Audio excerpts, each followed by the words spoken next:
I'm Umesh Pandey. Today I'm going to explain the annual examination paper 2021 and 22 class 7th science. Now let's start.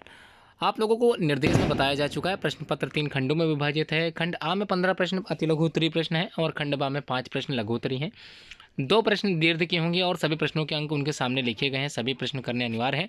तो हिंदी और English दोनों ही माध्यम की परीक्षाएं जो विद्या मंदिर में संचालित होती हैं वो एक ही पेपर में आप लोग जैसा पढ़ना चाहो वैसा पढ़ सकते हो। तो पेपर मैंने अपलोड कर रखा है, आप लोग अच्छे से तैयारी कीजिए।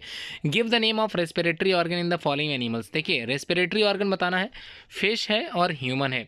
अगर आप लोग फिश की बात करोगे मछली, तो यहाँ पर रेस्पिरेटरी ऑर्गन में गिल्स पाए जाते हैं, जबकि ह्यूमन में मनुष्य में क्या होता है, लंग्स होते हैं, फेफड़े होते हैं। तो ठीक है, मछलियों में गलफड़ों से श्वसन होता है और मनुष्यों में फेफड़ों से श्वसन होता है। ठीक है, आगे बढ़ते हैं। अगला जो प्रश्न संख्या 2 है यहाँ पर, what are the end product of aerobic respiration. तो आप लोगों ने एरोबिक रेस्पिरेशन जो वायवीय श्वसन होता है वायु की उपस्थिति में होता है, तो एंड प्रोडक्ट पूछ रहा है। तो हम लोग अपने आप में अगर देखें तो in the presence of oxygen क्या होगा, ग्लूकोज का ऑक्सीडेशन होता है और कार्बन डाइऑक्साइड एंड वाटर जो है वो बाहर निकलता है। ठीक है, ये आप लिख सकते हैं, water as well as carbon dioxide, ये एंड प्रोडक्ट होता है एरोबिक रेस्पिरेशन में।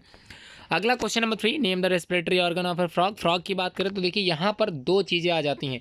अगर फ्रॉग जो है वो एडल्ट नहीं है, ठीक है, टैडपोल लार्वल कंडीशन में है, तब उसमें लंग्स नहीं होंगे, मतलब उसमें गिल्स पाए जाएंगे, जबकि एडल्ट फ्रॉग में लंग्स बन जाते हैं। ठीक है, क्लियर हो गया। तो मेढक के श्वसन अंगों के नाम मैंने बता दी, उम्मीद है आप लोग अच्छे से लिख लोगे। एक्सक्रीशन की बात हो रही है, तो एक्सक्रीशन होता क्या है, वेस्ट मटेरियल जो बनता है हमारे शरीर में वो बाहर निकलने की एक प्रोसेस होती है, उसे ही बोलते हैं एक्सक्रीशन। अगला है, right the name of 2 vascular tissue present in the plant. तो वैस्कुलर टिश्यू की बात हो रही है, तो वैस्कुलर बंडल्स के नाम आप लोगों को याद होंगे। तो कौन कौन से संवहनी ऊतक पाए जाते हैं पेड़ पौधों में, तो जाइलम और फ्लोएम आप लोगों ने पढ़ रखा होगा। जाइलम का जो मुख्य कार्य होता है वो क्या होता है, ट्रांसलोकेशन ऑफ फूड एंड जो मिनरल्स होते हैं उसको ट्रांसलोकेट कराना है एक स्थान से दूसरे स्थान तक, जबकि फ्लोएम का काम होता है फूड जो पौधे बना चुके हैं उसको डिफरेंट पार्ट तक पहुंचाना पौधे के। ठीक है, वो फ्लोएम का वर्क था। अगला है, in which part of the flower does fertilisation occur. देखिए fertilisation basically occurs in the ovary. आप लोगों ने ओव्यूल पढ़ा होगा, ओवरी में ही ओव्यूल होता है, उसी में ही मेल और फीमेल गैमेट दोनों पहुंचते हैं और उनका फ्यूज़न होता है। क्लियर हो गया, तो आगे बढ़ते हैं।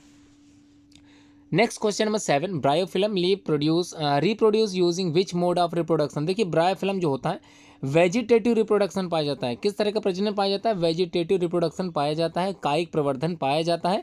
और वेजिटेटिव रिप्रोडक्शन यहाँ पर अगर टाइप पूछता है तो पत्तियों द्वारा होता है, तो ब्रायोफिल्म में पत्तियों द्वारा जो कायिक प्रवर्धन होता है वो ब्रायोफिल्म में होता है। बिग्नोनिया भी इसका एक एग्जाम्पल है, लेकिन यहाँ पर जो पूछा गया वो ब्रायोफिल्म पूछा गया।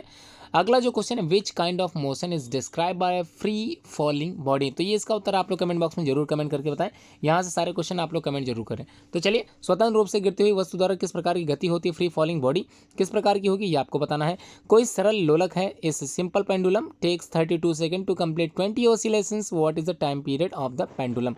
तो ये तो सिंपल वे में आप लोग कर सकते हो, ईजिएस्ट है, न्यूमेरिकल बेस्ड क्वेश्चन। आप लोग कॉपी में जरूर अटेम्प्ट करके यहाँ पर आंसर बताओ क्या होगा, मैं आंसर जरूर दूंगा।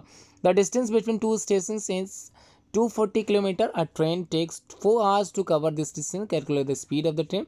तो स्पीड की यहाँ पर आप लोगों को क्या लिखना है, चाल बराबर दूरी बटे समय, आप लोगों ने पढ़ रखा होगा।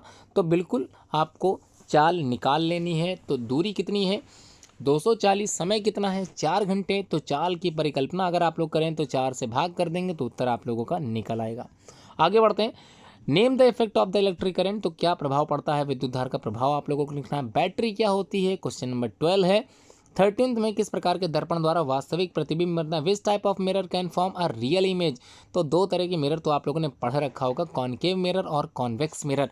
तो यहाँ पर उत्तर क्या है, आप लोगों की तैयारी कितनी अच्छी है कमेंट बॉक्स में जरूर बताएं। आगे बढ़ते हैं, which type of lens form always a virtual image. किस प्रकार के लेंस द्वारा सदैव आभासी प्रतिबिंब बनता है। तो 2 तरह के लेंस भी होते हैं, कॉनकेव लेंस और कॉन्वेक्स लेंस। उम्मीद है आप लोगों ने तैयारी की होगी, कमेंट में उत्तर जरूर बताएं। अगला है, name the technique of watering plants which minimise the wastage of water. तो उम्मीद है आप लोग इसको भी कर लोगे। सिंचाई की उस तकनीक का नाम बताइए जिससे जल की हानि को कम किया जा सकता है। तो याद कीजिए कौन सी सिस्टम से ये कम हो सकता है। तो what do you mean by rain water harvesting. अगर आपको क्वेश्चन नंबर 15 का ए वाला क्वेश्चन नहीं आता है तो अथवा में जो क्वेश्चन है वो आप लोग कर सकते हो, वर्षा जल संग्रहण से आप लोग क्या समझते हो। सेक्शन बी देख लेते हैं।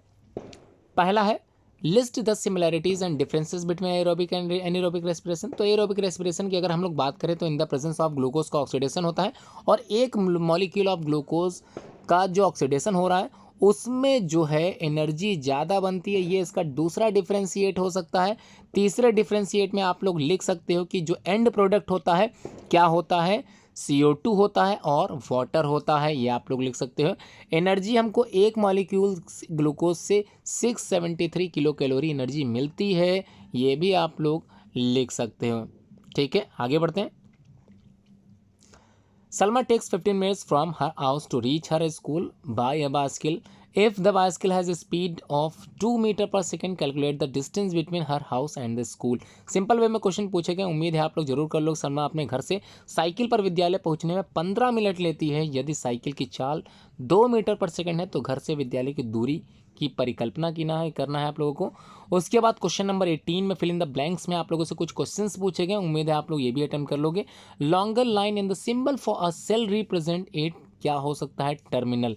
लॉन्गर लाइन की बात होती है वो टर्मिनल में पॉजिटिव होता है कि नेगेटिव होता है। यहाँ पर जो अटेम्प्ट किए गए इस पर आप लोग बिल्कुल ध्यान मत दीजिए, जरूरी नहीं कि गलत हो, जरूरी नहीं सही भी हो। सेकंड है द कॉम्बिनेशन ऑफ 2 और मोर सेल्स जो कहलाती है वो क्या होगा, बैटरी होगा, बिल्कुल सही है। रिक्त स्थानों की पूर्ति करने के लिए जो आप लोगों ने 2 करने थे कर लिए। आगे बढ़ते हैं, ट्रू एंड फॉल्स पूछा गया। We can obtain an large and erect image by a convex mirror, क्या लगता है सही होगा। सेकंड है a concave lens always form virtual image, अगर सही लगता है तो सही लगाएं। We can obtain a real inverse and inverted image by a concave mirror. और लास्ट है a real image can not be obtain और ऑन अ स्क्रीन। तो सत्य और असत्य का चयन करना है, उम्मीद है आप लोग समझ गए होंगे। जो क्वेश्चन नंबर 20 यहाँ पर दिया इसको भी देख लेते हैं। ड्रिप इरिगेशन क्या होता है, ड्रिप सिंचाई तकनीकी क्या है, आप लोग समझ गए होंगे उम्मीद है। Explain how ground water is recharge, किस प्रकार से भूगर्भ जल की पुनः पूर्ति होती है, व्याख्या करने के लिए क्वेश्चन पूछा गया है। तो ग्राउंड वाटर किस तरह से रिचार्ज होता है। अब हम लोग बात करेंगे सेक्शन सी की, थोड़ा सा लॉन्ग है, समझते चलिएगा, long question answer type question है। पहला जो यहाँ पूछा गया, draw structure of human heart and describe it. Human heart का डायग्राम बनाना है और उसको डिस्क्राइब भी करना है। अगर नहीं आता है बनाना तो परेशान होने की आवश्यकता बिल्कुल नहीं है, आप लोग ह्यूमन एक्सक्रीटरी सिस्टम और इसको डिस्क्राइब भी कर सकते हो। आगे बढ़े। अगला जो पूछा गया, draw reproductive part of a flower and right its function. आप लोगों को फंक्शंस के साथ रिप्रोडक्टिव पार्ट्स ऑफ फ्लावर भी बनाने होंगे, जिसमें मेल पार्ट में आप लोगों को दिखाना होगा, स्टमेन में आप लोगों को दिखाना होगा एंथर और फिलामेंट, जबकि फीमेल पार्ट जिसको हम लोग कार्पेल बोलते हैं, पिस्टिल भी कहलाती है, उसके जो 3 पार्ट होते हैं, स्टाइल, स्टिग्मा, ओवरी, ये भी आप लोगों को उसी नामांकित चित्र में दर्शाना है। उम्मीद है आप लोगों को आता होगा। अगर नहीं बनाना आता तो आप लोगों के लिए सेकंड क्वेश्चन भी है। चलिए बात कर लेते हैं सेकंड की। Describe pollination and fertilisation with diagram. उम्मीद है इस क्वेश्चन का उत्तर आप लोग लिख सकते हो। पॉलिनेशन एक प्रक्रिया होती है, the process by which pollen grains are transferred in the respective stigma. ठीक है, स्टिग्मा में पॉलन ग्रेन का ट्रांसफ़र होना, इसी प्रोसेस को पॉलिनेशन कहते हैं। और 2 तरह के पॉलिनेशन होते हैं, एक होता है सेल्फ पॉलिनेशन, दूसरा होता है क्रॉस पॉलिनेशन। अगर हम लोग फर्टिलाइजेशन की बात करें, the fusion of male gamete and female gamete, दोनों का फ्यूज़न होना ही फर्टिलाइजेशन कहलाता है। The fusion of male and female gamete is known as fertilisation. और आफ्टर फर्टिलाइजेशन के बाद हम लोगों को जाइगोट मिलने वाला है।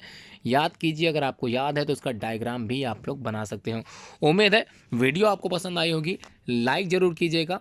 और अगर आपके स्कूल में भी परीक्षाएँ संचालित हो रही हैं, साइंस की परीक्षाएँ चलने वाली हैं, आने वाली हैं, तो कमेंट में ज़रूर बताएं और ये अपने दोस्तों से शेयर ज़रूर करें जिसमें उनकी भी तैयारी अच्छे से हो सके।